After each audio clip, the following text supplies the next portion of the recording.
What up, world? It's Mac. Tell me something slick and make it stick. Yes, sir. I'm back with another exciting episode. And you're right. You seen me and him together somewhere before in your damn life. And I'm going to tell you where you see him and this man at together. On the damn red carpet. Because he is Mr. Red Carpet. I got my guy, the ATL cameraman, Mr. Walil Archer's in the building, people. Do you understand me, man? How you feeling, my brother? Never better, never better. Thanks for having me, Mac. I appreciate it. Well, listen, y'all. Sit tight. Go get your cigar, your coffee. We about to laugh and joke. We're gonna take the journey with this brother. Find out, man, how the hell does he end up on all these red carpets, and how he get me on some more red carpets with him, man. Sit back in a second. Cigar Chats and Mac. Back.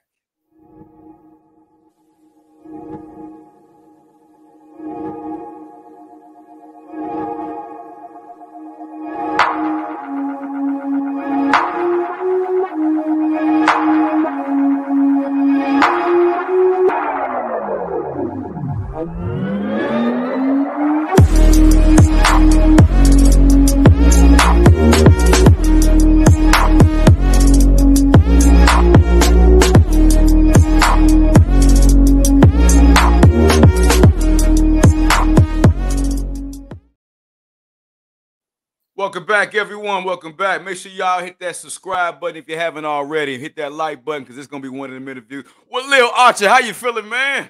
Never better, never better. So glad to be on your platform, brother. Thanks again for having me on your platform. Absolutely. But I had to get Mr. Red Carpet himself, the ATL cameraman, officially in the building, man. Yes, hey, sir. Yes, sir.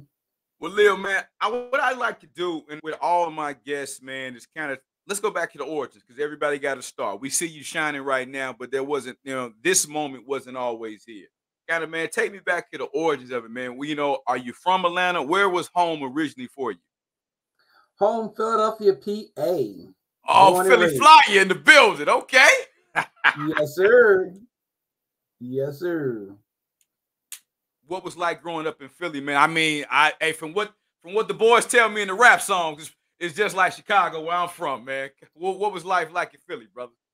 Yeah, like Chicago, like Detroit, like most urban cities, large cities, busy, okay. Lot going on. But Philly was pretty cool because we was right next to New York, right next to Jersey, down the road from DC. So you can hit the tri-state, within an hour and a half, you're in New York. Another 2 hours or so, you're in Baltimore, DC, the DMV area. Right. You're over the bridge from Jersey. So I got a good mixture growing up of different cities. So that's pretty cool. Okay. So growing up, man, were you single? Was it mom and pops? Was it or single family, single parent household? How'd you grow up that way? That's funny you asked that. I grew up with a mom and dad. Wow. And the crazy thing is the block that I grew on, most guys had a mom and dad. Nice. So when I grew up, I just thought it was common that people had mom and dad. No, sir. I went to Catholic school, and most of the people that I knew had a mom and dad. Wow. My cousins, they still had their mom and dad. So I grew up thinking people really had mom and dad. Because that's all I saw. I didn't know that it was rare and I was privileged and special. I didn't even know the value of it because I just thought that's life. But now I realize it's not. No, man, no. On my block where I grew up in Chicago, then nobody had a damn mom and dad in the household at the same time. Nobody. So, and I tell you, shouts out to my dad. My dad passed away, but I had the type of dad that was very popular. Okay. And he was also in the streets. Like, he wasn't no lame type guy. oh, wait a minute. So Pops, so Daddy Archer was active out there in the streets, huh? Yes, he was. Yes, he was. Which was also playing a role because people are like, oh, you know whose son that is? Yeah, don't touch him. Leave him alone. So I got a lot of passes growing up. A lot. hey, so Pops cleared the path for you, Walil. Yes, he did. Yes, he did. And I had an older brother. My older brother also was well known. Then I have a younger brother who plays sports. So he was also well known. So coming up, we was very popular. So the Archers had it covered with nobody running up on y'all. Yes. And then the funny thing is I got kicked out of Catholic school because I was asking a lot of questions about the religion, and they didn't like that. So when they wound up getting me out of there, I went to public school. Okay. How crazy was the teachers that taught me also taught my parents, some of them. Damn. Yes. So my algebra teacher also taught my mom and dad. The science teacher also took my mom and dad. So I really had a pass there. So I really didn't have to do no real studying. I didn't have nothing to really worry about. Damn, Walil, man, you had a breeze from 1 to 18, sound like, bro. You had a pass. You had the speed pass. You had the speed pass. Damn. And then by the time I got to high school, I was popular. Okay. No shade, but you know, I had teachers on payroll by then. This guy right here. This guy. I ain't mad at you, dog. So it was really a breeze growing up. It really was. So you're growing up, high school, man. At what pivotal point? What led you to journalism, man? Where did we go? Because we got pops in the street, big bro in the street, other brother hooping. How was mom's, man? Tell me a little bit about mom's, man. We ain't gonna leave mom out. Was mom the chill one, man? She the calm one?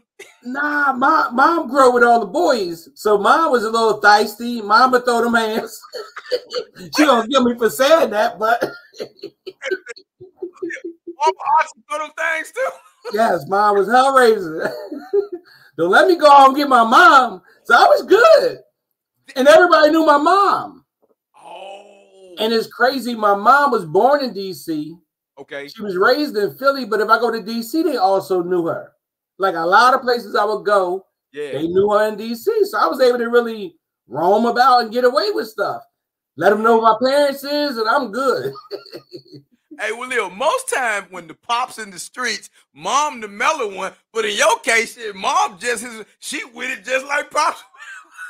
It's that urban lifestyle. Now, they both had 9 to 5s. You know, they both retired from their jobs. They both was working, but it's that urban lifestyle. That's a fact, bro. They didn't stay in the house. Hey, we was active outside. Yes. So we in high school. You're going through the years. You're popular, man. Now, how do we pivot out of Philly? Because it's a lot of things that you could have got into. Obviously, was at your disposal, literally at your disposal, right there. What made you pivot out of that, and kind of what took you to the journey, man, to get into photojournalism and where you at now, bro? Let's go that way. All right. So if I go with my mom, dad, growing up, my mom, dad said, well, when you get older and you get out of high school, get a job, do 20 years and retire like I did. And I was like, nah, I don't want no job for 20 years and retire. So I already knew that wasn't my lifestyle. Okay. My older brother, he worked for SEPTA, which is the transportation company. Shouts out to him. He's been in now for 30 years. Coming up on his 31st year. Shout out to him. He put in some real work. Yes. And I knew I didn't want to do that. I did get the 9 to 5. I tried that. I was a bill collector, credit and collections for corporations. And that was fun. You know what I mean? Shaking people up, getting their money. Hey, you was a dude calling people to, hey, man, you know you about to pay your fucking bills. You suck. Listen, when I first started off with the city of Philadelphia water department. So I would call people, talk trash. We're going to shut your water off. You ain't going to take a shower. We're going to shut your water off. Scare these people and shit. And I was the best one at it. Listen, I won awards and everything. And I was just award-winning bill collector. Yes, I was like, shake what your mama gave you. You better get my money. Walil up here.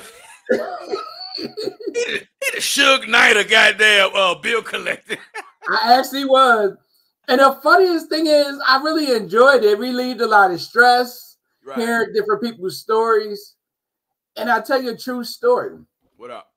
When I grew up playing Monopoly, I always knew I wanted to own real estate property from playing Monopoly as a child. That's right. So when I started as a bill collector doing water bills, I started talking to the landlords who had 30, 40, 50, 60 properties. And I'm like, if you have so many properties, how did you end up in collections? So with them, I started learning little tidbits, little insight of the real estate game. Then when I left the city of Philadelphia doing the regular water department stuff, I moved up to corporation where they would move freight. And that was a whole different, just a customer service call. So it was a little boring, but it was more so customer service. They had the money, make sure they get the invoice. They pay it for the most part. Got it. So it was in the suburbs of Philadelphia, which is called Ambler, Pennsylvania. So in Ambler, Pennsylvania, a lot of them act like they never been to Philadelphia. So a white guy at the company, he was buying a lot of houses in my neighborhood, would inspire me to start buying investment properties. Okay. Fortunately, my house was paid off. So I went and refinanced my house, took the equity out for the investment property. I was like, wow, that was easy. So I went back to the bank, borrowed some more money, and bought another property. Next thing you know, it became addictive. I said, let me see how far this thing could go. Okay. And at the time, they just kept lending me money. So I just kept borrowing money, kept buying houses. At the time, I was blessed with good people. I was putting good tenants in there. So I was making money hand over fist, kept buying houses. Next thing you know, I got a property management company because I really the title landlord. So things was going so good. I'm like, wow, what else I'm going to do? At the time, Nextel had just hit DC, the two-way radio Nextel. So I got on board with Nextel. As soon as Nextel hit Philadelphia, I was like, they had Nextel themselves, and then I was one of the distributors. So everybody had to come through me to get a cell phone. And at the time, you need at least 2 phones to chirp somebody. Yeah. So I was that guy. You'd come get 2 phones or 4 phones. Next thing you know, I added on T-Mobile. I added on AT&T. I added on Singular. So now I have a cell phone store. Still had the popping. I wound up buying a hair salon. So now I rented out the hair salon. I bought a second location. I made that a variety store. Had sneakers. I used to go to New York and get all the knockoff stuff. Yeah. On Canal Street. You was on Canal Street. Yeah, I started on Canal Street. Then I learned the other little moves around New York. Yeah. But they take you through tunnels and take you up in a big warehouse. And yeah, man, where it look real sketchy. You like, bro, man, I hope I hope I make it out this morning. Yeah, I was like, where's we going? Bro, where you taking me? I got that thing on me and not know what's going on. Oh. So then a lot of people kept saying, hey, Walil, if you go to down south, it'd be more supportive. They more supportive down south. I'm like, down south where? They said, well, you go to Atlanta, they'll really support you. Wow. So I kept hearing so much about Atlanta. And after a while, you hear so much about something, you start looking into it. That's right. And when I came down to Atlanta, the weather, the vibe, the energy, the chemistry, everything was completely different. I'm like, I'm sold. Done. I said, I am sold. Me too. I said, now I got to make that transition. Right. But it's a wrap. Because I knew I didn't want to work no 30 years at no job and 20 years. I knew I didn't want that. Yeah, me neither, bro. Shouts out to Philly, but Philadelphia really a working town. Like it's not at that time. Now I started in 1996. Now times have changed, but I started in 1996. So I didn't know a lot of entrepreneurs with companies. I was 25 at the time. I went full-time in 2000. So by then, I'm like 29. I didn't know no 29-year-olds with their own company. And I mean, I was rolling. Because I was focused. I stayed driven. So when I came down to Atlanta, it was like a wrap. I'm like, I don't want nothing else. This is what I want. So I'm down here doing my thing and everything. Right. I was started doing charity work. So I started doing like autism, lupus, and AIDS walk and everything. Okay. Somebody from Downtown Hot Radio had called me. At the time, I didn't know they was HIV positive, but they was like, wow, let me invite him on as a guest. Okay. So when I came to Philadelphia, because I was still going back and forth. I went back and forth for 10 years. So I had dual residency. I went back and forth for 10 years. Okay. Came down to Atlanta, brought some properties, still had properties in Philly. Go ahead. So I'm going back and forth. So when I came to Philadelphia, she did the radio interview. So when she did the radio interview with me, I was like, wow. And I never left. And that was in 2012. Okay. So that's how I got into the radio. From when she invited me on as a guest, she did a great, phenomenal interview. Yeah. You know, she knew all my info. She did a research. She knew what all good questions to ask. It was such a good feeling. I fell in love with radio. And that's how I got into radio. Okay. I grew up with a camera, so I always had a camera. I always took pictures. So coincidental, they go together. Radio, photos, photojournalists. Then I just started hitting these red carpets here in Atlanta, doing radio interviews. So as you know, I'm at like most of them, whether it's BET, Love and Hip Hop, Married to Medicine, any of these reality shows, I'm on a red carpet. These movie premieres, I'm on a red carpet. So that's how I got into it. Wow. So that's a lot to unpack, Walil. You was playing Monopoly at a high level. You jumped in the telecom game. Yeah, you know what I mean? You was in you had a beauty business over there. You said beauty salon. Make sure it was a hair salon. Yes, sir. A hair salon. My man he got his hand. He playing real life Monopoly. He had his hands in some of everything. Came to Atlanta, got bit by the ATL bug. I'm guilty of it too. Ain't never left. Bought some properties here. End up doing the interview. Foray from that into full-time journalism. Man, that is amazing, bro. Let me ask you this though. Both of them are in the people business. Even when you're in real estate, that's still the people business. I mean, you're still dealing with people and journalism.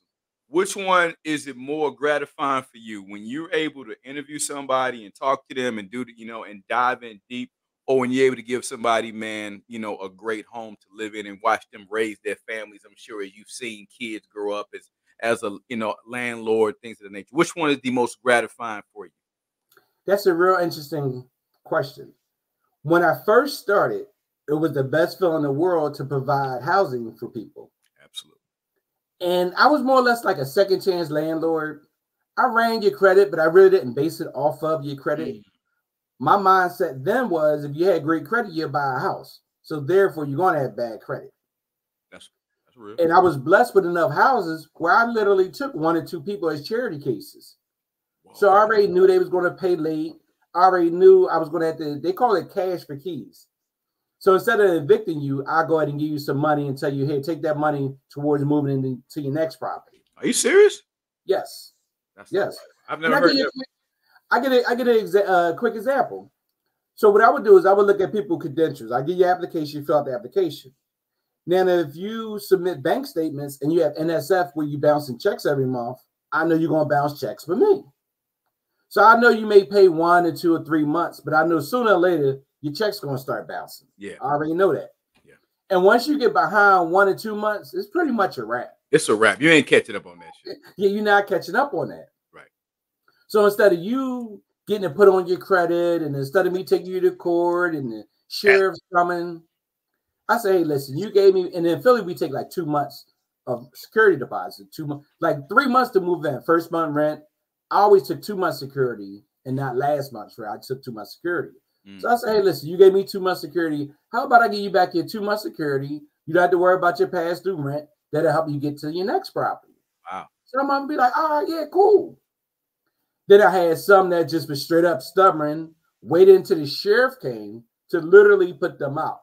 Now that's where it gets bad because they got the children, they're in the middle of, half sleep or whatever the scenario is. And now you're the bad guy because they didn't pay, but you putting them out. When literally you had to go to court and get a date and all of that long dry, and it just drags on. And you trying to avoid that. Right. Gotcha. But now in 2024, it's almost like the landlord's the enemy for some reason.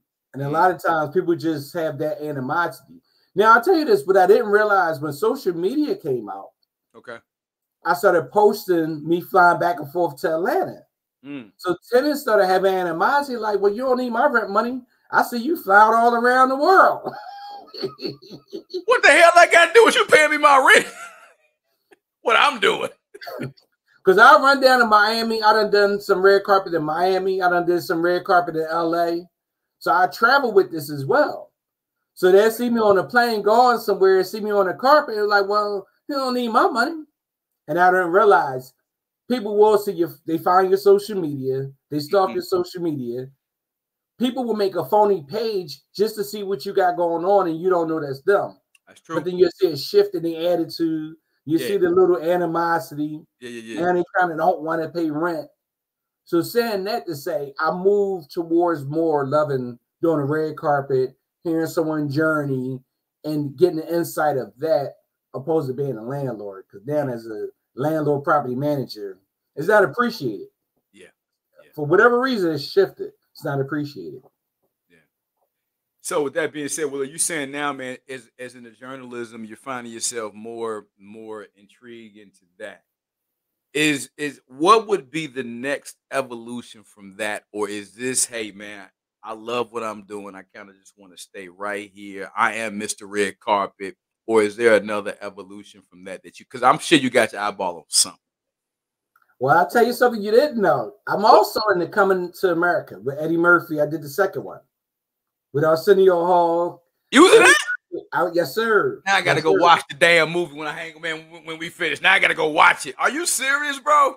Yes, sir. I'm in the very beginning scene when it first starts off, and I was the wiper. I was the guy that was personally wipes Eddie Murphy behind when he goes to the bathroom. I'm standing there with the toilet paper. I'm in the scene with Eddie Murphy and everything. That's crazy, dog. Okay. So let's go. This is going somewhere. So they call that a feature role. Now, I didn't have any speaking lines, but they call that a feature role because you actually see me on the camera. Mm-hmm.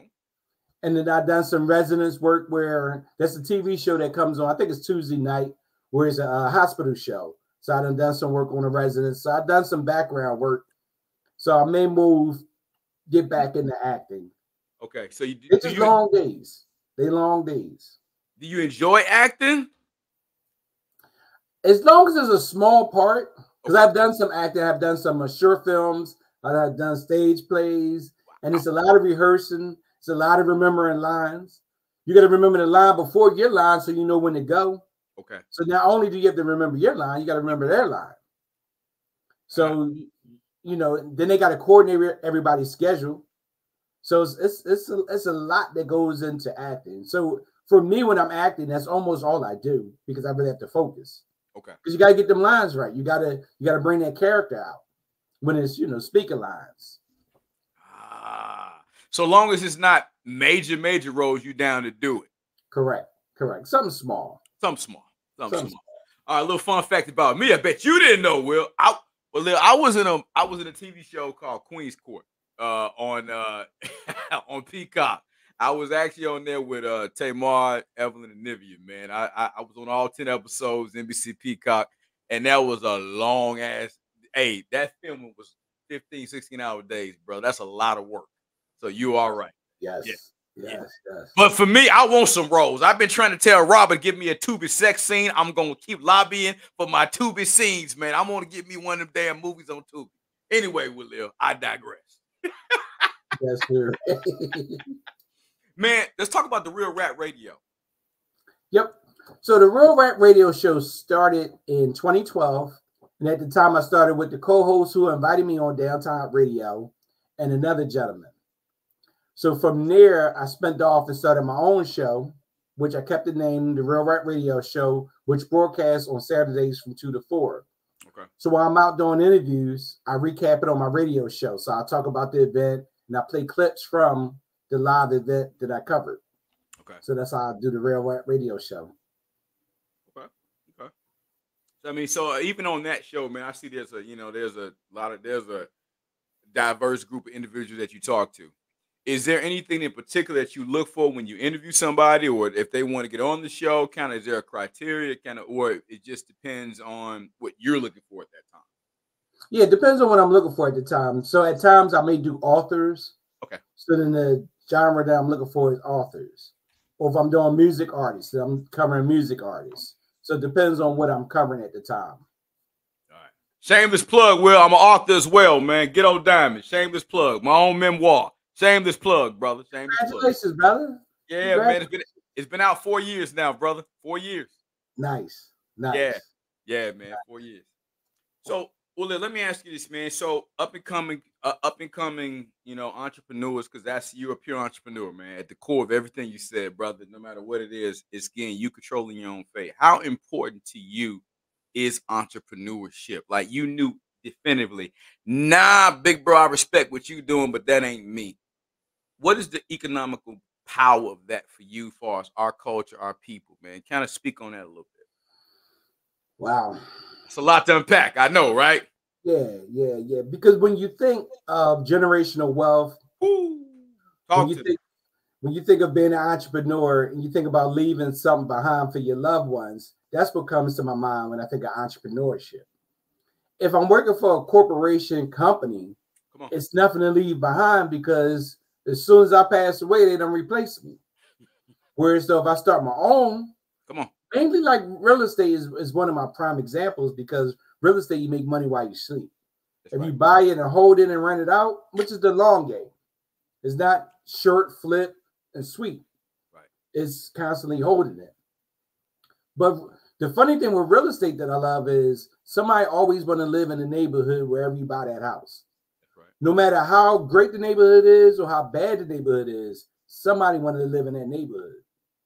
In most cases, somebody live in every neighborhood. In most cases, That's right. you got your rare cases, certain parts of Detroit or St. Louis with blocks may be vacant. Mm-hmm. But if you take a city like Atlanta, downtown, everywhere they just building. So it doesn't really matter where the property is. Somebody want to live there because they got family there, they got friends there, and they want to stay in that community. So for me, entrepreneurship is, something I love, something I know, something I enjoy. Shouts out to the people that work because there's nothing against work. And one thing I realized, it almost seemed like I was slighting working people. And people was getting offended when I get so excited about being an entrepreneur. They take it as shade. So shouts out to the workers, but it's not like being your own boss. Whew.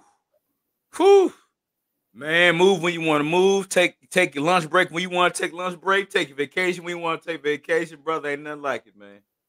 Freedom. But I have to disclose. All right, give me disclose. You got to be sharp on your feet as an entrepreneur because you got to make the decisions. That's right. You got to be ready to make those decisions. You got to deal with changes. You got to be able to adapt. Well, go ahead. I want to talk about that, bro, because I feel that, and and nowadays social media is encouraging everybody to be an entrepreneur. Everybody ain't meant to be an entrepreneur. Just because your ass can get an LLC, don't mean you built for the entrepreneur. They just think I'll make a lot of money. It take a whole lot of trying to get up that hill, and it's like you said, a lot of sharp decisions got to be made. Right, you got to have a certain gut instinct, and you got to have a certain tolerance for ambiguity. You got, hey, this man may not work. We're gonna see. Right. So, how do you feel about social media pushing that narrative? But my problem is almost like it's shaming the working class, and I'm glad you gave the working class love. But it's like they shaming them. Go get an LLC and go sell nails. Now, knock on that, but I'm just saying.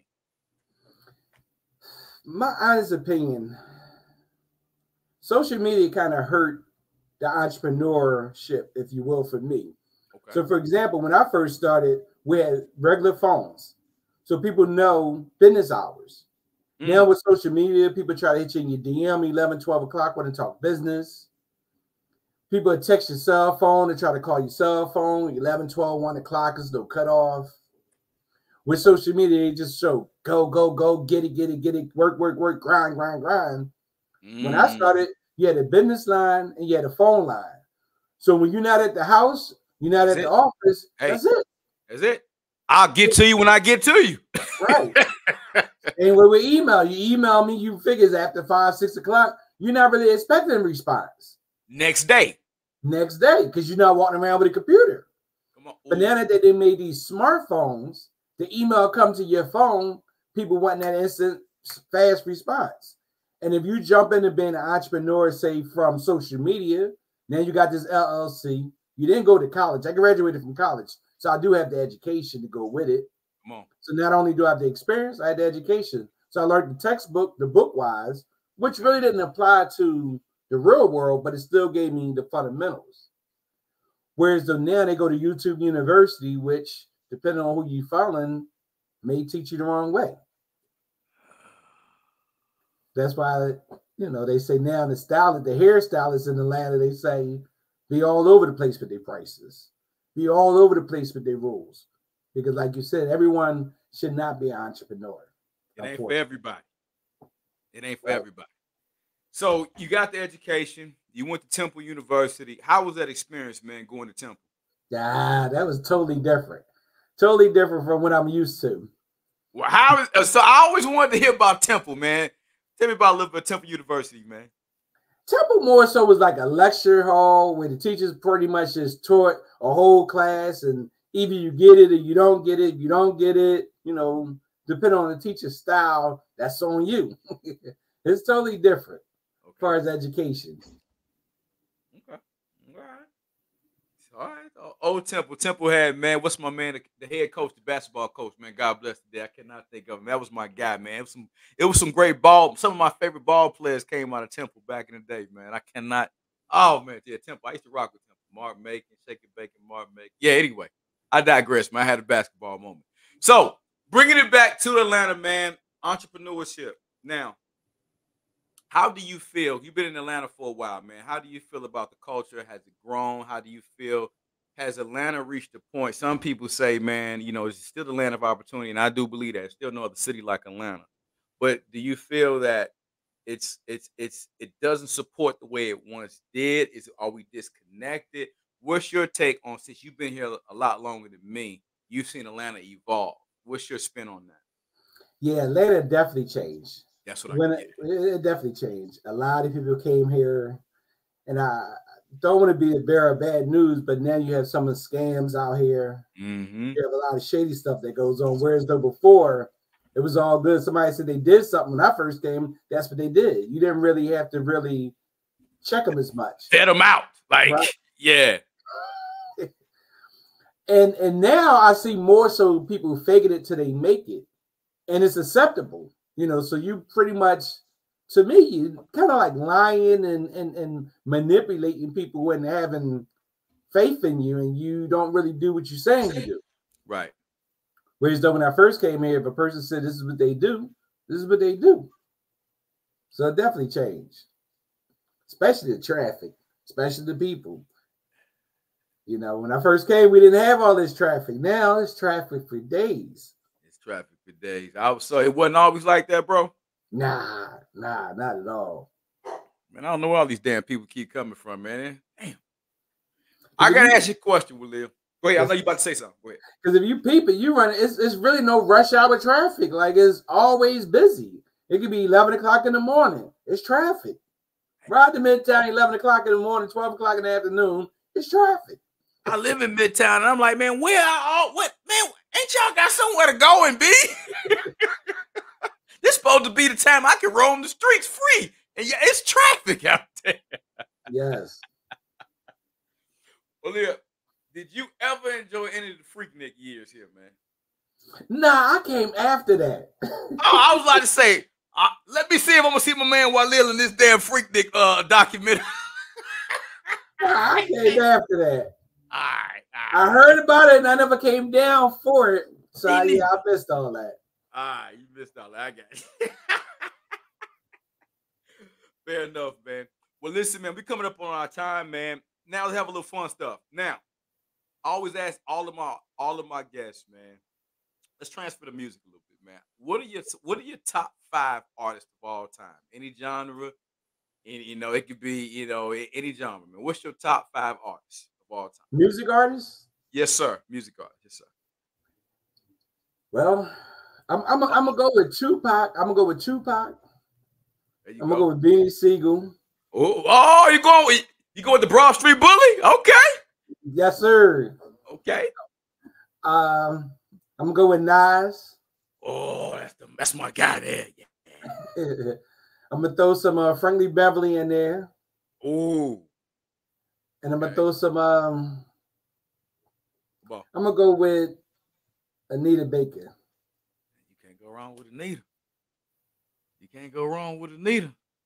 Damn. Yeah, needs that slow stuff in there too. Yeah, we gotta have some of that slow stuff. We can't listen to Tupac's ass at 1 o'clock in the morning. Now we're gonna change. We can't.